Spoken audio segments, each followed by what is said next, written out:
Do you dream of having your own special outdoor space? A small garden that you can admire, enjoy, and call your own. And then you stop and think, I have no idea how to make it. Well, you're not alone. Monty Don has travelled up and down the country visiting amateur gardeners with bold ambitions. He's scrutinised their plans and pushed them out of their comfort zones. Going out into deeper, darkest, unknown territory, isn't it? It's not been easy. I hate it. But everyone's worked incredibly hard. Both of us want to sleep for a week, pretty much. You've had your tea break, come on. And the transformations have been extraordinary. It's just incredible, it really is. I declare this garden open! I do believe that everybody, however small their garden, can cultivate a big dream.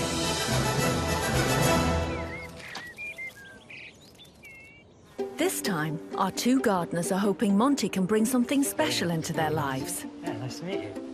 One dreams of enchantment. It's really giving it kind of the fairy grotto. The other hopes to feed body and soul. I want it to be a working allotment, but also somewhere where I can open a cold beer at the end of a hard day's digging. Both are tackling big dreams on their own. You planted a big tree. Not many people ever do that. And are in need of Monty's guiding but firm hand. How many hard days digging have you done so far? Because it's pretty overgrown. Are they asking too much of their spaces and of themselves? Nobody thinks that it's going to work. So, yeah, I've got a bit of a point to prove here. He'll like it. And if he doesn't, I'll get him drunk. Blackpool, on the Lancashire coast, is the home of our first gardener, Alex, an accountant in the civil service. As a first-time buyer, she left her parents' home and moved into this small new-build house 18 months ago, with her spaniel, Spock. I want it a bit wild, a bit untamed. It's a bit of a blank canvas. That's quite a dream away from the way it looks right now. 32 square metres of, well, nothing much. I want an enchanted forest theme. I want a bit of a fairy and mythical creature influence throughout the garden, toadstools, that kind of thing. Luckily, this novice gardener can count on the help of parents Kevin and Susan, as well as Monty. I think my mum was particularly thrilled because she was already a Monty Don fan. I'm just hoping for his years of knowledge, his advice. I'm definitely not an expert, so I'm looking for all the help I can get.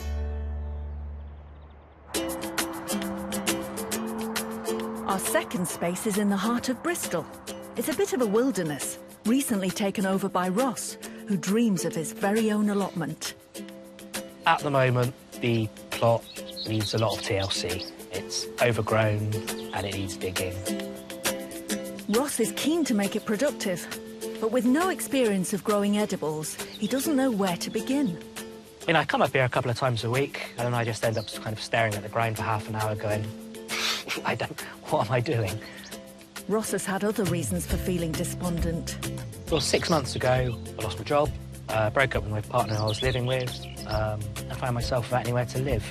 Since then, the good news is Ross has found work and somewhere to live. But there is one drawback. It doesn't have a garden. I want to grow my own vegetables and also somewhere to relax at the end of the day, which is all part of the kind of rebuilding process. His friend Sarah is ready to help. She's sure that if Ross got down to work here, it will be the next stage in putting his life together again. Nature is a great healer. It grounds you. And so I think that Ross's whole healing process will be really getting to grips with the allotment. There's a lot at stake. So can Monty help Ross achieve his life-affirming dream? Yeah, I think it'll be great fun having Monty up here. Yeah, he's a legend, isn't he? It's the very end of spring. With the start of the summer season on its way, it's a perfect time to begin a garden project. Monty's making his first visit to the seaside resort of Blackpool to see what he can do to help Alex create her dream garden. I'm sure whatever he has to say, he'll be very polite about it. Yeah, I'm sure he will. It's an evolving garden. We're open to discussion, open to different opinions. So we'll see. Oh, who's that at the door?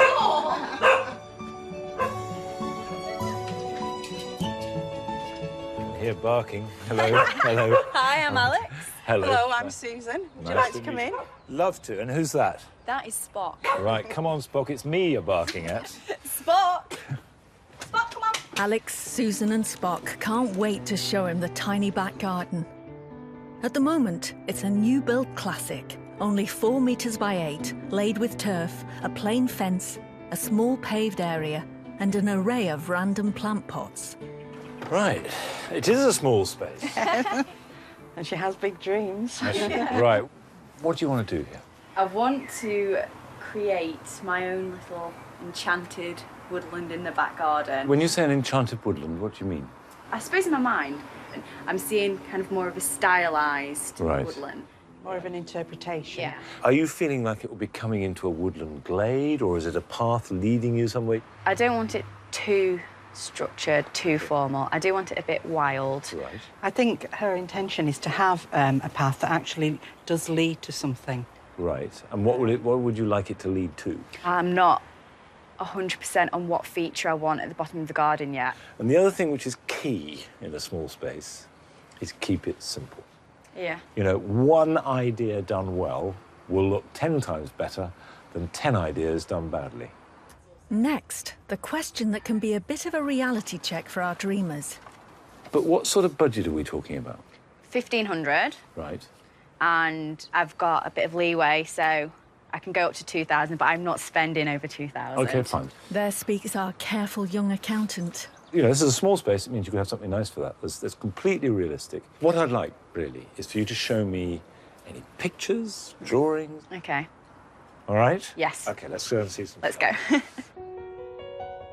Alex's plan is to build a wooden deck at the back of the house with rustic wooden seating and a herb planter made from a recycled timber pallet. She wants to create a wide, curving grass path down the middle of the garden. There would be logs as stepping stones, leading under a rose arch to a row of ornamental trees. She wants to cover her fences with colourful climbers and plant up her borders with wild flowers and cottage garden plants. Monty's experienced eye spots a few common design mistakes. Your path is very wide and a tiny strip of border along the edge there. The path is probably going to be about a third of the garden. So it's going to be, essentially, a big area of grass with 2 little borders on either side, but with logs, saving stones set in. It would be Monty opens up Alex's plan a bit more. At all. Why not just have the log stepping stones and make the borders go right up to them? Right. So it's all border, and then your path winds through it. I've already bought a rose arch, so it would have to be a specific width to accommodate the rose arch. But the rose arch can go anywhere. Just have roses climbing up. You don't have to walk through it. Oh, that would be interesting. And to add to her plan, Alex has pulled together some images. Anything else that you saw that you liked? Yeah. Roses? Lights in a tree. To have lights in a tree, you need a tree to have lights in, don't you?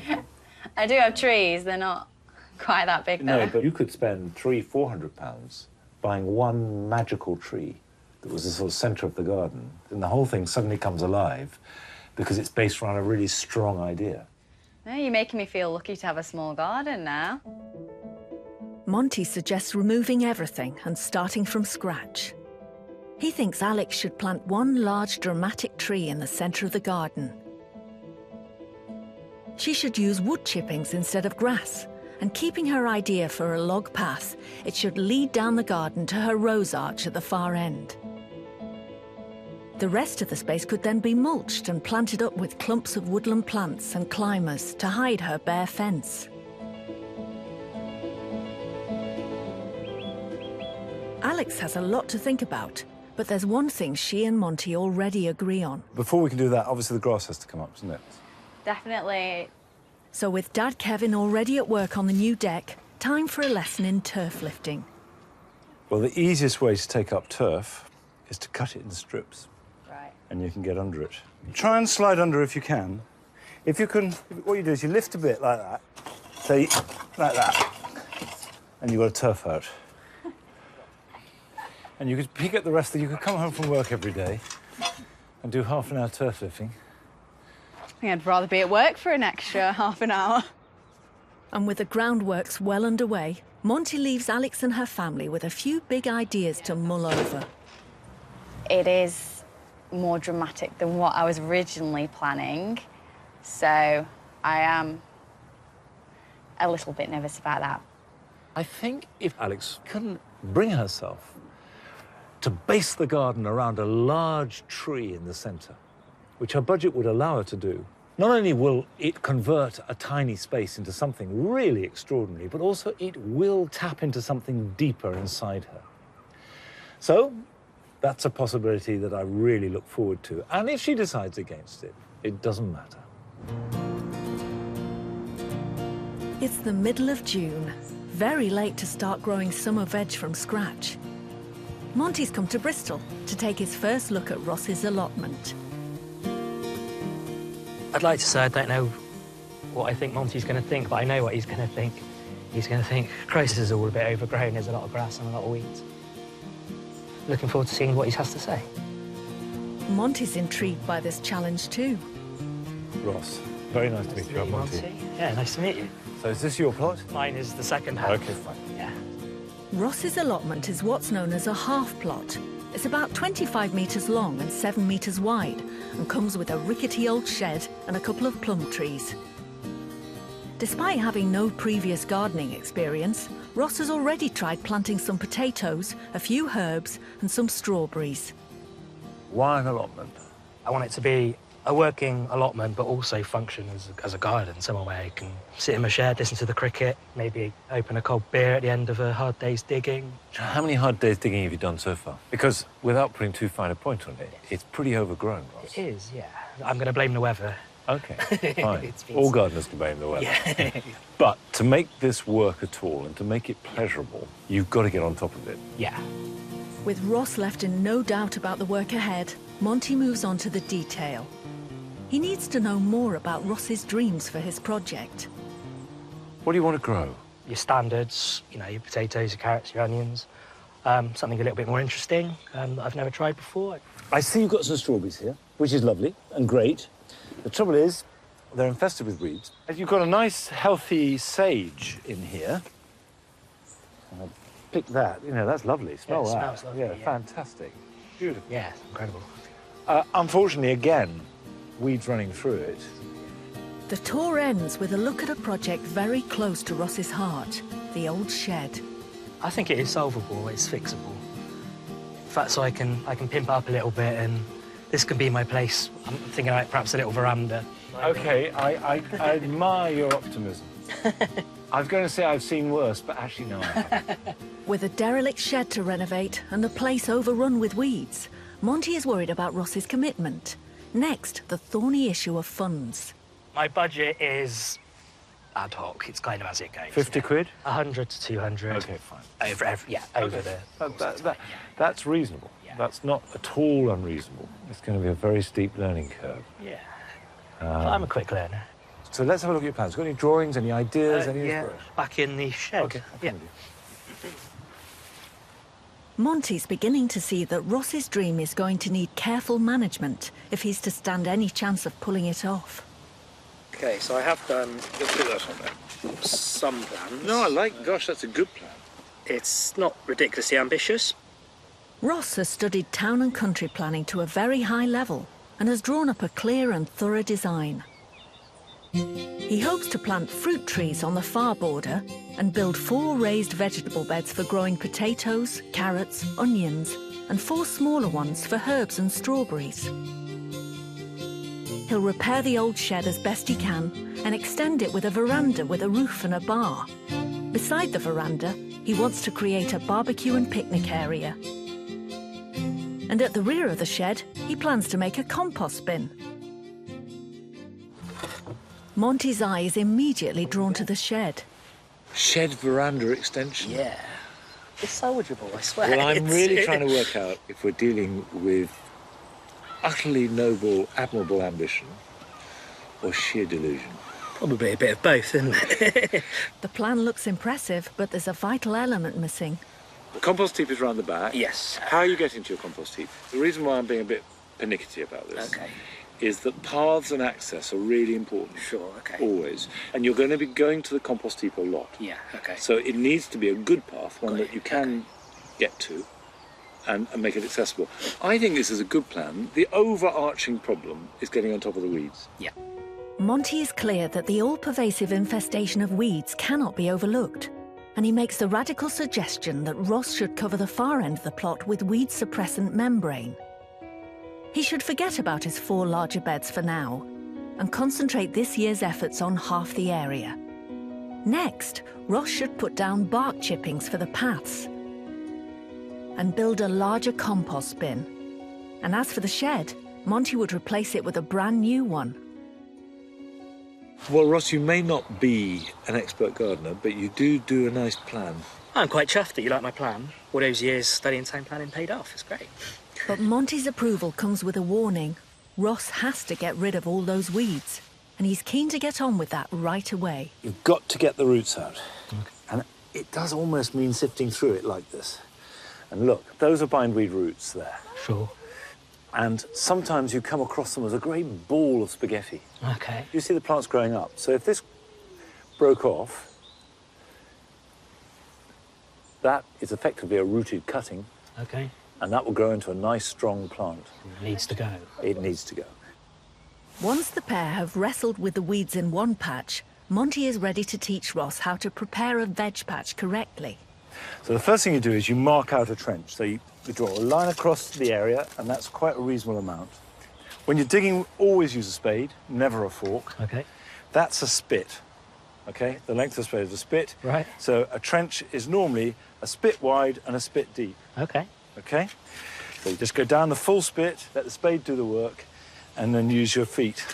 So you push down like that. And I'm breaking the soil up. You're seeing all sorts of... And if you see any weeds as you go along, take them out. Right, now you need some compost or manure. Just add some slightly on the edge, like that. And you're just adding a bit to help the structure, and then you start the next trench. And the next trench fills in the first one. That one, sure, okay. So it goes along like this. Yeah, I think I've got it. It's time for Ross to give it a go. And for extra encouragement, Monty offers him a special privilege. Well, I'm going to do something which I've never, in 25 years, let happen before. You can use my spade. Oh, my God. Go on. And systematically work across. Sure. And you'll hit a rhythm. Sure. You know, it'll feel comfortable. How does it feel working the soil? Because in the end, that's what gardening is more than anything else. Yeah, I think I'd be comfortable if there wasn't people, if you weren't here. Fine. You've inherited lovely soil on the allotment. Good to know. It's now pretty much weed-free. You know, if you can't grow vegetables in this, you can't grow veg. Monty's time is nearly up, makes total but sense. Ross isn't going to let Britain's top gardener leave without picking his brain one more time. And when do you think we can start putting stuff in the ground? Over the next week or so, can sow French beans, both dwarf and climbing. You can sow some sweet corn direct. You can sow courgettes direct. Well, it's started, hasn't it? It started, Ross. That's all that matters. Despite the huge task Ross is facing, Monty has left him feeling optimistic. I was a bit nervous to start with, because you've got the king of gardening coming to look at your plot, which, quite frankly, was in a bit of a mess. When I came here this morning, I knew that Ross had absolutely no gardening experience, never had an allotment, he had no money, and that he expected to grow lots and lots of vegetables this year. And that was a very, very tall order, because it's quite late on in the season. However, do you know, I think it's possible. The soil is good, it's not too big, he's got a really good plan. I think he could pull it off. It's going to be challenging, but it's going to be good. Yeah, it's going to be fun.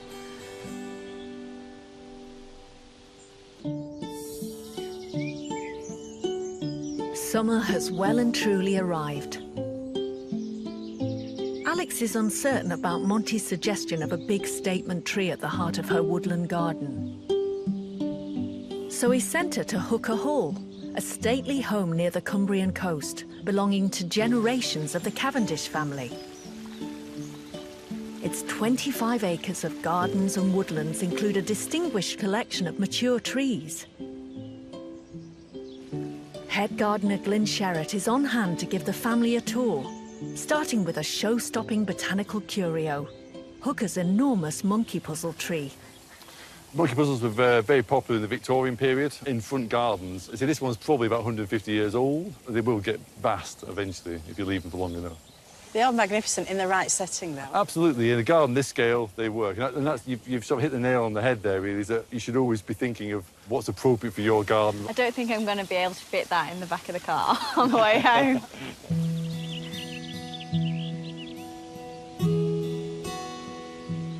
Hooker's grounds are home to a host of ancient trees, many of which have grown hoary and twisted, giving them the look Alex is after. I think these trees are really interesting because not only have you got kind of moss growing from the bottom, you've got this kind of flaky bark as well. All the trees tend to have the more textured bark. It tends to come with age.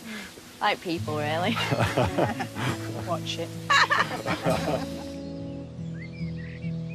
There's one particular tree that Glyn thinks Alex will really like. Wow. That's absolutely magnificent. I know, it looks like something you'd find in a fairy grotto. The great Hooker lime was probably planted in the early 1600s, and today its huge trunk measures more than 25 metres in circumference. It is recognised as one of Britain's 50 greatest trees. How old do you think this tree is then? Given the size, it's probably about 600 years old. You can imagine all the things that live in it. There's probably owls, birds nesting, that sort of, I think there's a few bees' nests probably, and it's just everything. It's like a hotel for wildlife. With its hollow trunk, craggy bark and huge canopy, this ancient tree represents everything Monty envisaged for Alex's fairy tale space. The older they get, the more enchanted they become. You can just imagine fairies and all sorts living. Yeah, perfect. Tucked away, yeah. Elves. Yeah. I think it's gorgeous. I think all the branches trailing down, it's really giving it kind of the fairy grotto vibe. You tried hugging it, Alex? I don't think my arms will stretch. Do it in sections. Like, yeah. By the end of the visit, Alex has seen some of the most remarkable trees. But how does that translate into her dream for her own tiny back garden? I think the trees I saw today were more of what I had in mind. They were trees that I didn't really think I could just pop into my backyard because it's taken years for them to get that way. Well, I think they gave you the vision that you could scale that down. Yeah, they did. Perhaps make a smaller version of what you've seen. Yeah. The visit today has confirmed that I am on the right track for my vision.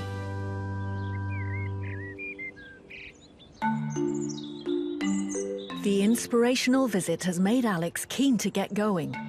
So back in Blackpool, she makes a start on her layout. Okay, so these are the stepping stones that I'm going to be using to get from one part of the garden to the other. They're basically going to be laying in a sea of wood chippings. Keep the forest theme alive. She's yet to decide what kind of tree to choose, but is already working out where to put it. The tree is going to go bang in the middle of the garden. The stepping stones are going to go round the tree. It'll definitely be showpiece. So far, so good. But deciding exactly what sort of tree to choose is still a bit daunting. It was weighing up what can look good, what fits in with the theme, what am I going to be able to look after. It's September where I'm aiming to finish it by, but there's still a low level of anxiety there that all my other plans aren't going to come into fruition.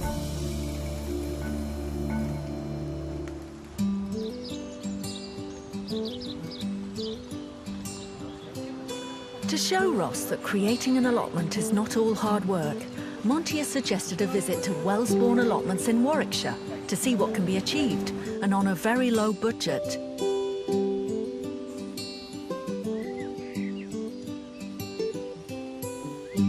The 3-hectare site is one of the oldest in the country and was first cultivated in the 1840s.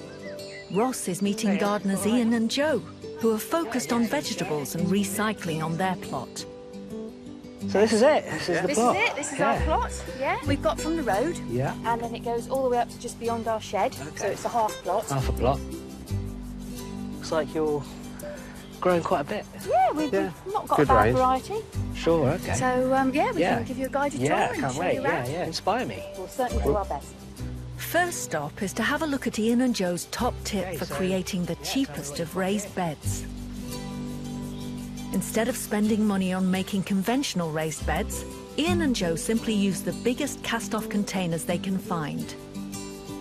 Raised beds. We managed to get some empty pots at the tip.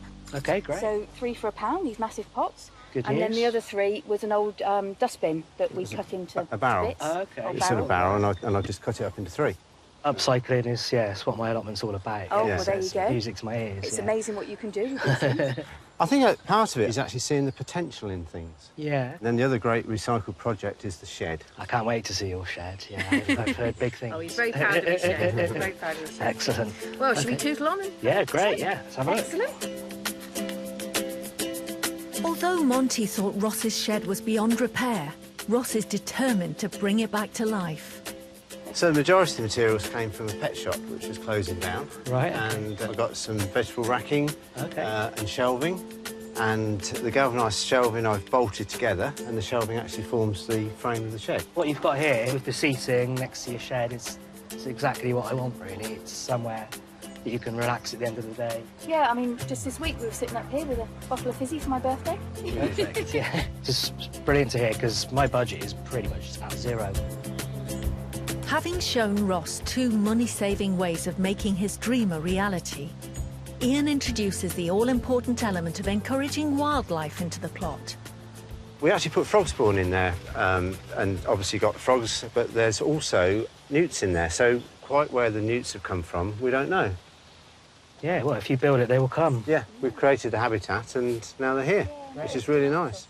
I mean, I've got a little area at the back behind my shed where I can't really do much with it, so I am thinking now, perhaps a little pond might be suitable. Yeah. Just for a little bit of wildlife, and build a little bug hotel and just have a little wildlife area going on. Obviously, I've never done this before. It's super daunting, but it's kind of given me a bit of hope that, I might actually be able to do this.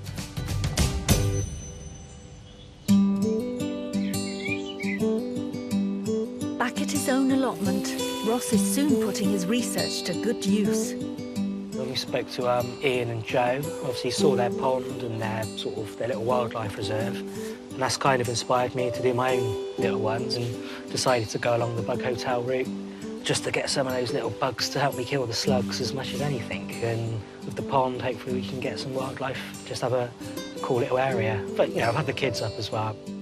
And as a sign that Ross is now beginning to enjoy this adventure, he's invited some young visitors to join in.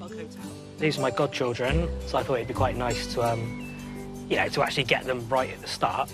So what kind of bugs do you reckon we'll get? Ants. Which ones? Ants. Ants, yeah, probably get some ants in there. Some wood lice. Some spiders. Yeah, some spiders. Yeah.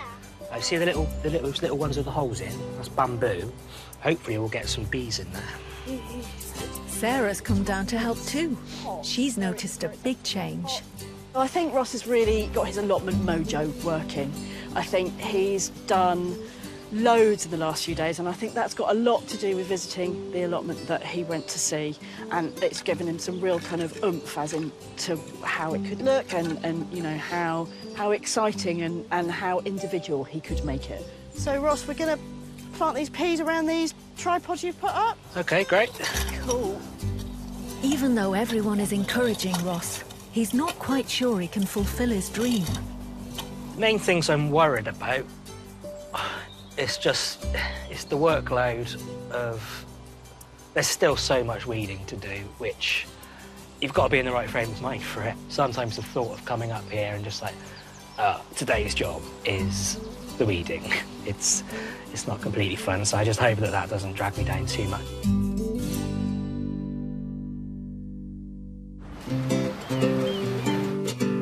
Back in Blackpool, Alex now has to make that big decision.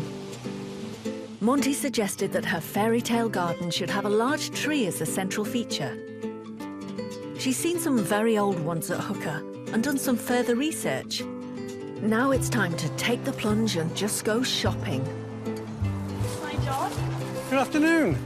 She's got an idea, and now she's come to Maple Tree Farm, a nursery nearby in Preston, to find out whether this would be the right choice. I think what I've liked the look of is a weeping willow. I think it's a gorgeous looking tree. The nursery's owner, John, takes her through the maze of trees on show. Here we are, weeping willow, Salix chrysocoma.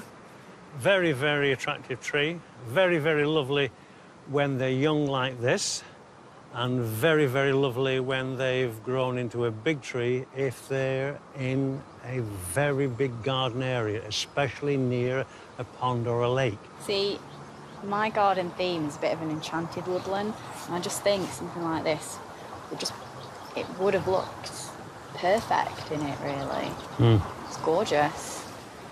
But John has reservations about Alex's choice for her particular garden. They, unfortunately, don't stay like this. They grow very, very quickly. Oh no, what a shame, it's gorgeous.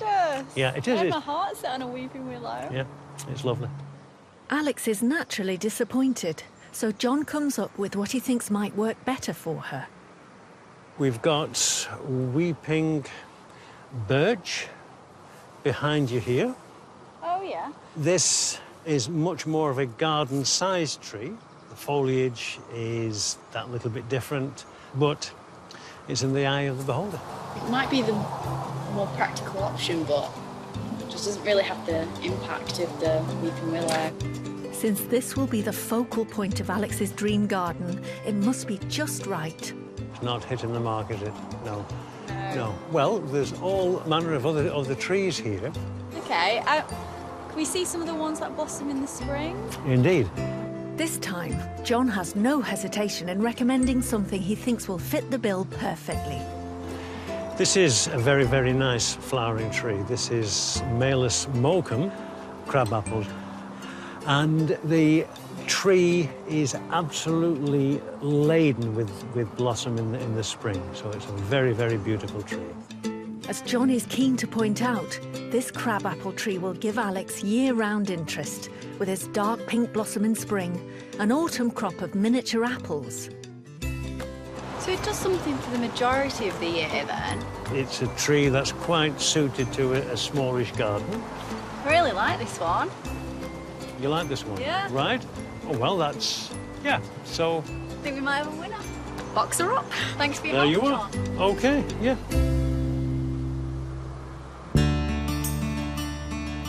It's the end of July, and nearly 6 weeks since Monty first visited Ross's allotment. Last time, he advised only tackling part of the plot during this first year, concentrating on weeding and planting up only half the raised beds Ross wants to build. Now Monty's back, and keen to see if Ross has been sticking to the plan. There are two things that I'm looking for today. The first would apply to any allotment holder, which is to manage your expectations. Last time Monty was here, we kind of agreed to focus on just half of the plot. I've done more than that, I've done 2/3 of the plot. And we've got stuff in the ground now. The second thing is that this allotment for Ross is all part of rebuilding his life, of getting things under control and creating a foundation upon which he can move forward. We had like a bit of a mini heatwave last week. I was up here pretty much every day, doing my digging, getting a bit of a sweat on, and then afterwards cracked open a cider. It went straight to my head. It was really enjoyable. It's exactly what I want from this garden. Monty. With help from his friend Sarah, Ross hopes to surprise his mentor. Hi. Monty, how you doing? I'm fine, and I'm delighted to see progress. Progress? It looks a little bit almost like an allotment. Has it been hard work? Yeah. I mean, I'm having to come up every couple of days to stay on top of the weed. Right. And so you've been guiding him, sir, through... I have. There's been lots of very interesting text messages of, can I just ask you a question? Yeah. Time for an inspection.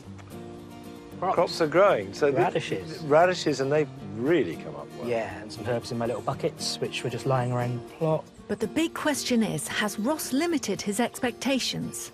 One of the things that I think I remember saying to you, is not to try and do it all in one go. Yeah, it's less daunting. I can see progress happening because I'm sticking to the plan. Good. Now, what would you like me to mentor you with today while I'm here? OK, so if we take a look at the compost heap. It's always a good place to start. Lead on. As Monty advised, Ross has made his compost bins with more than one compartment. Well, it's good. It's a really good start, this. Pallets make great compost heaps. And that's your composting material? Yeah, I mean, I've been chucking everything in there. Monty believes that, like this, Ross can have his own homemade way of enriching his soil. But there are rules to making good compost, and a quick look soon shows Monty that these haven't been followed. You can add anything that has lived, but I wouldn't add any cooked food, any meat, or any fats. Right. Because that would just attract rats. OK. But you can add an old jersey, a woolen one, your hair, if you have a haircut, kitchen waste, anything like that. Chop it up, mix it up, and then finally you want a good balance between brown and green. And the brown are woody stems, dry stuff, whereas actually the things like the grass and fresh leaves are green. OK. Green high in nitrogen, brown high in carbon, and you want a balance between the two. Kind of makes sense, so... Kind of makes sense.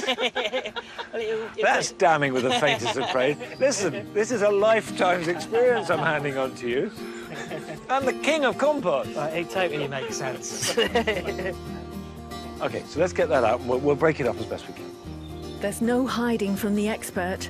Monty can tell Ross hasn't got the mix right or done enough preparation to help it break down properly. Right, if I open it like that, can you see how that this is actually as dry as a bone? OK. And it's not composting at all. Right, OK. And if you put things in there, break them up, increase the surface area, the more of that you can do, the better. But there are some things that are never going to work. It's no good burying a rose in a compost heap. I was hoping you wouldn't spot that one. I'm thinking it's going to compost. Yeah. If you can't shred them, don't add them to the compost heap. And having gone through what's there, Monty follows this with a suggestion of what Ross can add to his rather dry heap.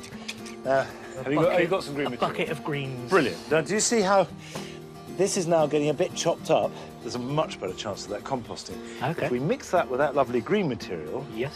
And then if you chop this up a bit, like that, and mix it a bit, mix that up in there, and already you can see literally green and brown, which is a pretty good guide to go with. That will compost. OK, great. And if you feel it's light, there's air in there. Right. It shouldn't be heavy on the fork or in your hands. OK. The other thing is if you've got a lot of dry material and you can't do anything about it, water it. OK. Wet it. Right, OK. And that will dramatically help.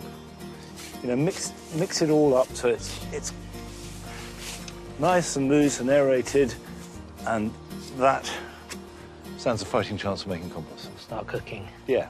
You're on the road to compost. Excellent, brilliant, thank you for that. It's nearly time for Monty to leave, but before he goes, he has a few final words of encouragement. Keep the impetus going. Yeah. And remember, if you go to the trouble of clearing a piece of ground with a new allotment, the worst thing you can do is leave it empty. Yeah. Because the weeds will come back. Right. I'm coming back in a few weeks' time to help you again. Yeah. What's apparent, talking to Ross, and perhaps even more watching him listening, is that he's an intelligent, thoughtful man who, of course, can manage growing vegetables. I think it is going to be a trial and error because, you know, as I've said many times, I've never done this before. But hopefully, fingers crossed, I'm doing everything as well as I can. What is really noticeable is that he's tentative. He doesn't have a lot of confidence. And I suspect that's all to do with his frame of mind. There's no question that as he gets more assured, the allotment will get better too.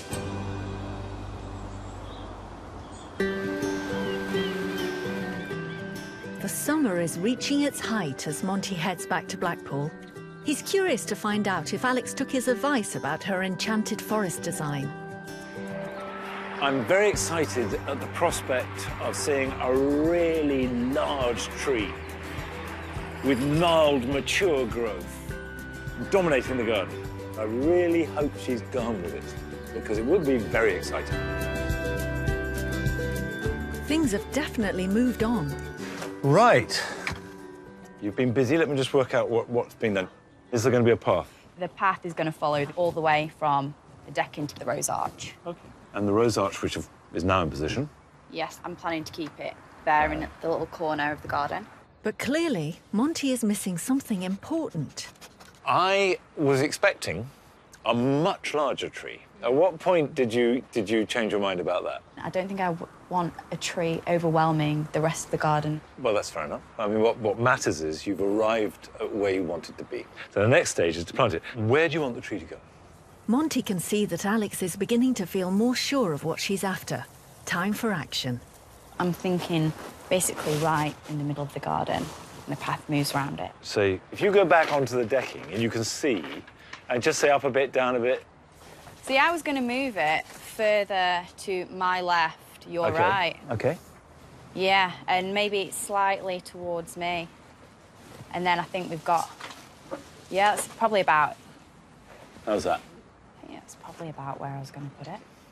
Once Alex has selected the spot, Monty gets ready to plant the precious new addition to her garden. Just on cue, reinforcements arrive. Right, Dad's here to help. Very, very pleased to see you. The cavalry is here. It used to be thought, when I started planting trees, you added compost and manure underneath it, and That's you what I gave it a thought, start, and yeah. you fed it.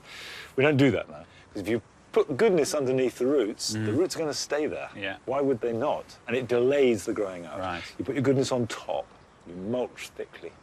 First, Monty gets to work with Kevin and Alex, digging a hole as deep as the tree's container. The best soil, in theory, is going to be the first foot, which is what, obviously, we need to keep the best soil to feed back in. Yeah. And any really rough stuff on the other side. With Spock overseeing proceedings, they widen the hole. Right, so we need to take some turf off. At least another foot. Another foot, yeah. Right, what we'll do Dig this is to take the that out a little bit more. Yeah. And then we'll start digging around. Right. So the whole thing's loose. Now the hole is fully prepared, Monty gives another piece of advice. So will we need to unravel some No. of these small No, if roots it's at all? very pot-bound, if the roots, what you can do is sometimes just, don't try and unravel them, but just break them. Yeah. Just like that. And what that does is stimulate regrowth from the points where they broke. Critical now. With all preparation completed, it's time for the heavy lifting. Perfect. Is that the way you want it?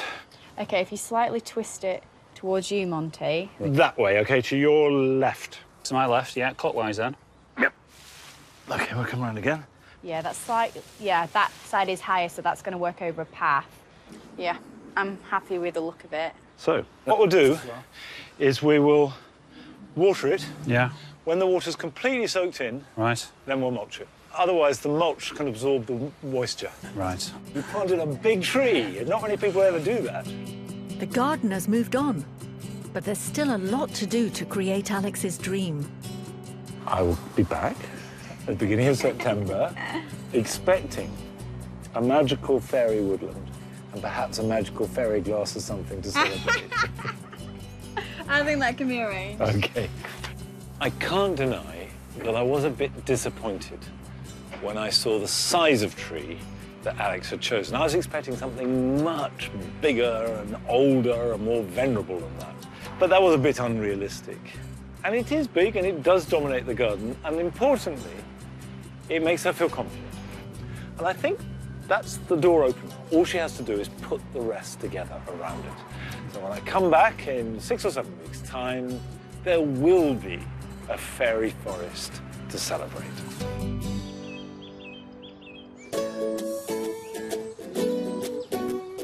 August has arrived, and it won't be long before Monty returns for his final visits to both our dreamers.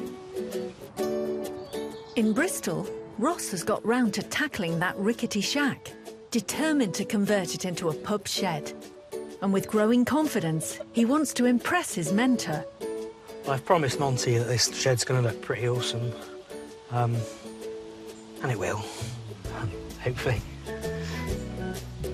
Once homeless, jobless and suffering from low self-esteem, the progress he's made in his allotment matches his newfound enthusiasm and energy.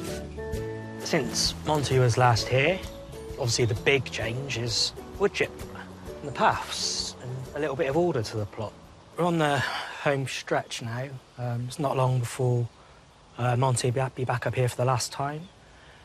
It's a bit to do, but I know what I'm doing now, so it's not quite as daunting as it would have been a month or so ago. With the shed far from becoming the dream pub, he'll be working right up to the wire.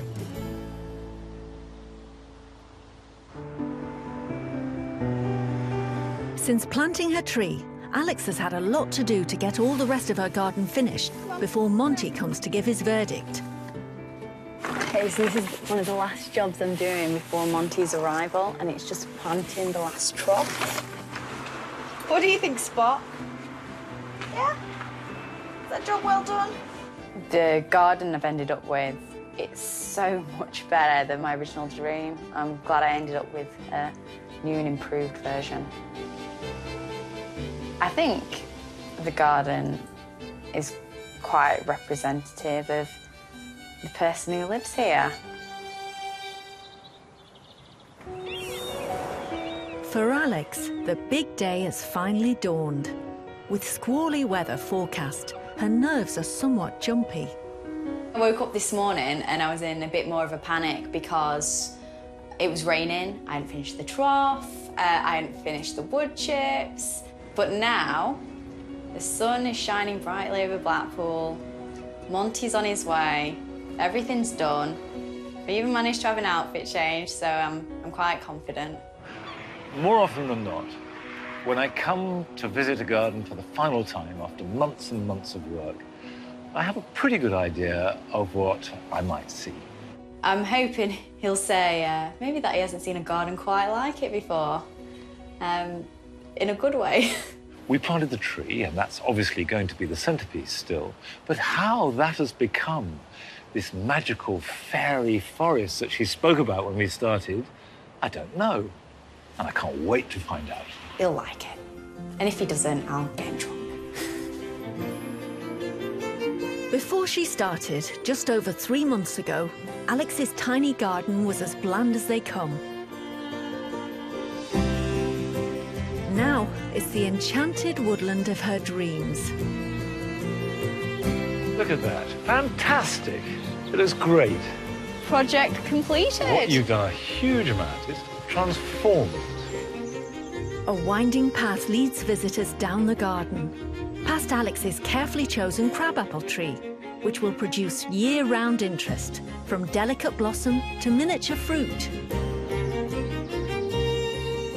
An array of pink and purple planting is set off by a carpet of wood chippings and the occasional pine cone, as you'd find on a forest floor. The path leads to a fairy arbour, complete with bench, where Alex can sit and enjoy a wishing well, fashioned from a log.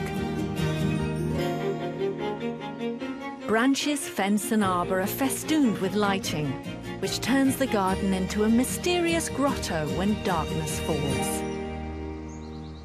I love the way that you've packed so much in, but it doesn't look cluttered. The path leads you on, you want to go around it, and this small space feels like part of something much bigger. Yeah. I really like the colour scheme. I think it works very well. It feels rich and full. It's the purples on one side and the pinks on the other. And I love the details. I like the way you strategically place the fir cones who look as though they just happen to be there. You noticed that then? Yeah, and the stepping stones, the stepping logs, work well. Alex has peopled her grotto with 1 or 2 inhabitants, thanks to her trips to the local car boot sales. Oh, there's a gargoyle. Are the others here? Yeah, he's got a friend hiding away in the garden. But has Alex managed to stick to her budget? Just remind me what the original budget was. The original budget was 1,500, which I was willing to bump up to 2,000. Right. And considering I'm an accountant, I really should have a specific figure for you. Yeah. But I don't. I am impressed that an accountant has no idea how much they spend. Never mind the money. Has it all been worth it? Does this match your expectations? Oh, it's more than matched them. It's exceeded my expectations. Yeah, I think it's turned out brilliantly. Monty's preview complete. It's time for family and friends to explore Alex's dream haven. And amongst them, her helpers. I'm extremely proud because, I mean, it's all been her idea. She knew exactly what she wanted from the start. I must admit, the end result, like Sue says, it's worked really well. We're really, really pleased and happy that all our hard work has paid off. I think it looks fantastic. Given the size of the garden, I don't think we could have made anything better. Time for Monty to give the garden an appropriate send-off. We should raise our glasses to a magical fairy forest and hope that it remains magical and that the chief fairy enjoys it for a long, long time to come. So to the magical forest. Cheers. Cheers, everybody. Well done.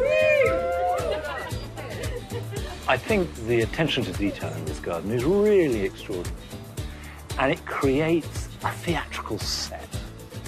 It is the completion of the fantasy forest that Alex has spoken about all along. I think my original dream probably couldn't be classified as big. I think he's probably helped me up my game in that respect, and it has turned out to be from a medium-sized dream to a big dream. And I'm sure very quickly she will realise that this is not a set to stand back and admire, but a garden that you can live with and that she will grow alongside.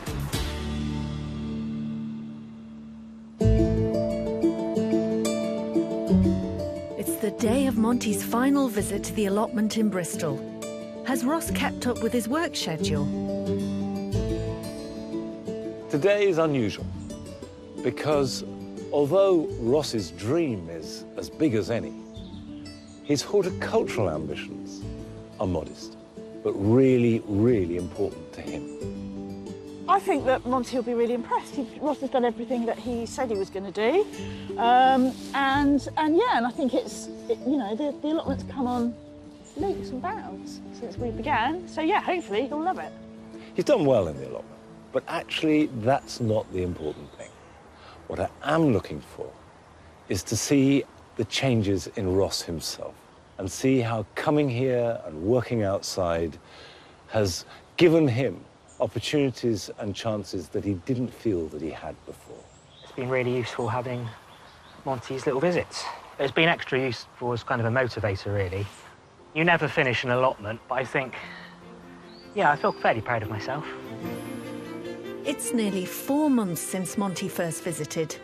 Then it was a weed-infested and neglected plot, crying out for some TLC. Ross has worked a miracle, transforming his allotment into both an orderly, productive space and a place to relax and entertain. Ross. Hi, how's it going? It's going very well with me, but it seems to be going even better with you. The garden is looking great. Almost the entire plot has been thoroughly weeded, and nearly all the beds Ross originally planned are now bursting with healthy crops of vegetables and herbs. The paths have been clearly marked out and surfaced with wood chip, and a substantial compost bin is ready to recycle all the waste the allotment will generate. A quirky bug hotel and colourful scarecrow give Ross's domain a touch of individuality, and a picnic area beneath the old plum tree invites relaxation. But nothing signals Ross's dream more than his revamped pub shed. He's put it back together and repainted it, as well as adding the promised bar and veranda. Look at this, glorious, Welcome to glorious the Ross and edifice. Crown. The Ross and Crown. Yeah. Very My little pub shed. I like the way that your immaculate drawing has become this characterful, slightly wonky. Yeah, it's wonky, but it's allotment. Everything's supposed to be wonky in allotment. Quite right. You know. And your bar stool is exactly the right Yeah. spirit. It's got like the reeds for the roof, so it gives it like a kind of a beach bar vibe as well. Yeah, and a bar, brilliant. Yeah. Absolutely perfect. So well, the important thing is you said you were going to do it, and you did it. Yeah, yeah. That's the key. No allotment should be without its own pub. But even more importantly, no allotment should be without a good display of veg. And walking up, I'm struck by a glorious charge. Yeah, we've had some squashes as well. Have you been eating? Yeah, we've had, and we had loads of peas. Good. Quite nice munching up here as well, you know, like just walking around and just helping yourself, and yeah, it's cool. So you have an allotment? Yes. That's working. And in terms of budget, how much have you spent? Probably about 100 quid. Yeah. And I've got a patio table out of that, all this wood. That patio table's very nice too. Yeah. So 100 quid Yeah. has created an allotment, Yeah. mended a shed, Yeah. and actually also, although not on a huge scale, got going the rhythm of providing some food. And herbs, of course. What herbs have you got? You've got some chives there. You've got some mint. Basil seems to be surviving. Yeah? Yeah, and we've got some more chives. So. Before Ross's friends and family turn up to celebrate his achievement, there's something else Monty has to check out. Yeah, so what can I get you?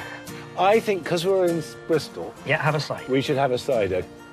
Thank you very much. That looks fantastic. Sarah, what can I get you? This is also the moment to find out whether the project has fulfilled Ross's dream in more ways than one. And how are you feeling? How strong are you? Yeah, this has done me a world of good. I mean, yeah, it really, really has. Why do you think that gardening is so effective in helping out with stresses and strains and mental problems and physical problems too? There's the sense of pride, you know, when you sit back, you look at a piece of work that you've done, going, oh, I've done that, and you can feel that you've done it in your whole body. And you kind of get like a real sense of kind of satisfaction. Yeah. It's one of the best things I've ever done, I think. Really? Yeah. I had a really positive experience, yeah. Oh, I'm so pleased. That's good. This is charming. This is the nicest pub I've been to for ages. Thank you very much. Time to open the whole allotment for business. Ross's friends are turning up to mark the occasion. Oh, look, visitors. Right, visitors. Visitors. Hey, nice to see you again. See you again. Yeah, Well done. yeah, good to see you again. Before Ross came, it was obviously just brambles and there wasn't very much going on, and I used to think, oh, at least mine doesn't look as bad as that one. Now I really need to up my game because his is so beautiful, and it's got a patio and a bar and darts and all that sort of stuff, so I need to come a bit more and get planting a bit more often. Maybe the focus and having something to do is helping him with that, and he's not going into a dark zone. So yeah, I think this has helped him a hell of a lot. He's got more of a kick to him. He's full of confidence. He knows where he's going and what he wants to do. With a thumbs up from his friends, it's time to open the proceedings. Yeah, so thanks for coming, everybody. This is my allotment. Feel free to have a look around, and I'll start pouring some drinks at the bar. Okay. Along with admiring Ross's hard work, everyone can enjoy the official opening of the Ross and Crown. Well done. Job done, Monty slips away without disturbing the party. When I took on this allotment, I have to admit that it was on a little bit of a whim. And I've never gardened before. I've never really enjoyed kind of manual labour. But, you know, I just wanted to kind of see if I could do it. I think the allotment is looking great. It's already given him some crops, but there will be more next year. And that's what's happening with Ross too. And what this allotment has grown over above anything that he's putting on his table is hope. And that is wonderful. It's been so positive in so many ways. You know, I would recommend it to anybody.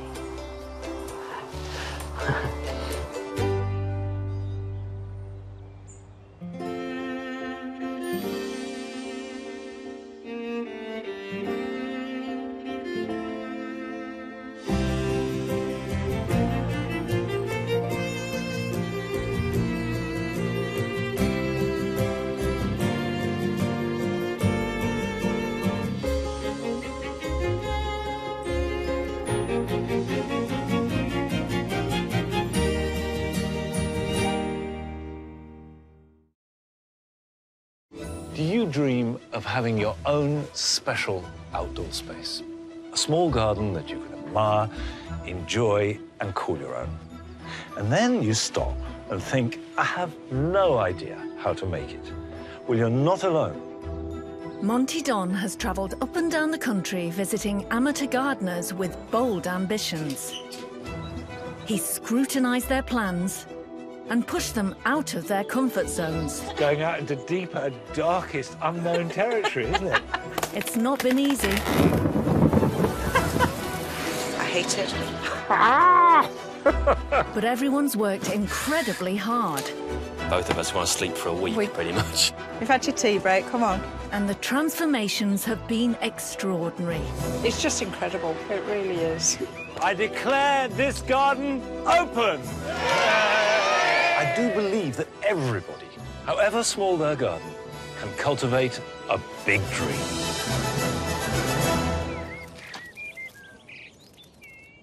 This time, our two gardeners are hoping Monty can bring something special into their lives. Yeah, nice to meet you. One dreams of enchantment. It's really giving it kind of the fairy grotto. The other hopes to feed body and soul. I want it to be a working allotment, but also somewhere where you can open a cold beer at the end of a hard day's digging. Both are tackling big dreams on their own. You've planted a big tree. Not many people ever do that. And are in need of Monty's guiding but firm hand. How many hard days digging have you done so far? Because it's pretty overgrown. Are they asking too much of their spaces and of themselves? Nobody thinks that it's going to work. So, yeah, I've got a bit of a point to prove here. He'll like it. And if he doesn't, I'll get him drunk. Blackpool, on the Lancashire coast, is the home of our first gardener, Alex, an accountant in the civil service. As a first-time buyer, she left her parents' home and moved into this small new-build house 18 months ago, with her spaniel, Spock. I want it a bit wild, a bit untamed. It's a bit of a blank canvas. That's quite a dream away from the way it looks right now. 32 square metres of, well, nothing much. I want an enchanted forest theme. I want a bit of a fairy and mythical creature influence throughout the garden, toadstools, that kind of thing. Luckily, this novice gardener can count on the help of parents Kevin and Susan, as well as Monty. I think my mum was particularly thrilled because she was already a Monty Don fan. I'm just hoping for his years of knowledge, his advice. I'm definitely not an expert, so I'm looking for all the help I can get.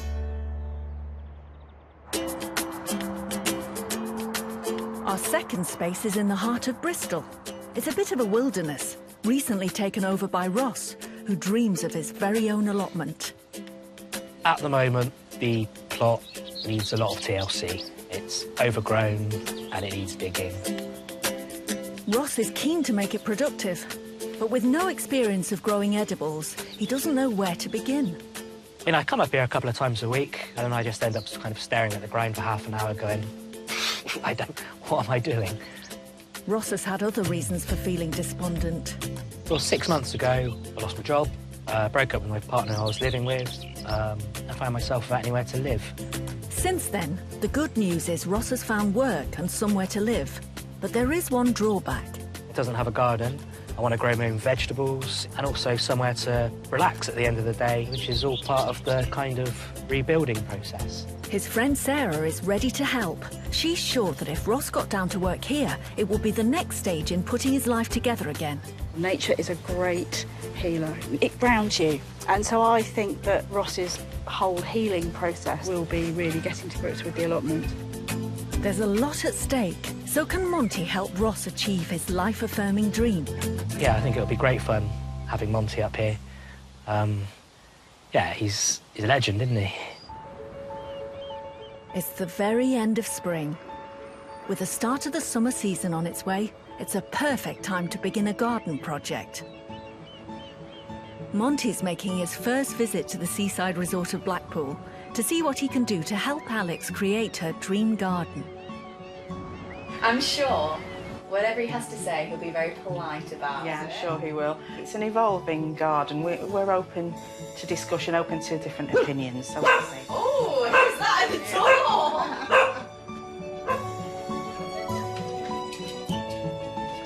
door? Here barking. Hello. Hello. Hi, I'm Alex. Hello. Hello, I'm Susan. Would you like to come in? Love to. And who's that? That is Spock. Right, come on, Spock. It's me you're barking at. Spock! Spock, come on. Alex, Susan and Spock can't wait to show him the tiny back garden. At the moment, it's a new-build classic, only 4 metres by 8, laid with turf, a plain fence, a small paved area, and an array of random plant pots. Right. It is a small space. And she has big dreams. Right. What do you want to do here? I want to create my own little enchanted woodland in the back garden. When you say an enchanted woodland, what do you mean? I suppose in my mind, I'm seeing kind of more of a stylised Right. woodland. More of an interpretation. Yeah. Are you feeling